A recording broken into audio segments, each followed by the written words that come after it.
মক্কা নগরীকে বলা হয় উম্মুল কোরা, সব শহরের মা, সব শহরের সেন্টার, পৃথিবীর নাভিস্থল। আল্লাহ তাআলা বললেন ওয়াহাদাল বালাদিল আমিন, আর এই নিরাপদ শহরের শপথ।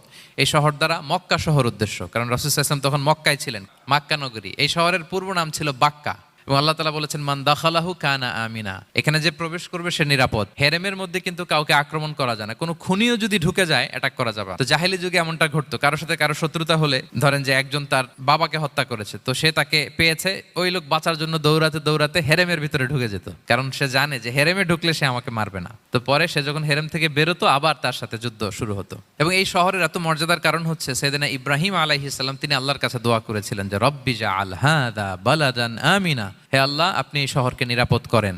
ওয়ারযুক আহলাহু মিনাস সামারাত, আর এই শহরের অধিবাসীদেরকে আপনি ফলমূল দিয়ে রিজিকের ব্যবস্থা করেন। এখনো দেখবেন যে সারা পৃথিবীতে যেই ফল নাই, মক্কাতে ওই ফল আছে। সারা পৃথিবী থেকে ফল ওখানে যায়।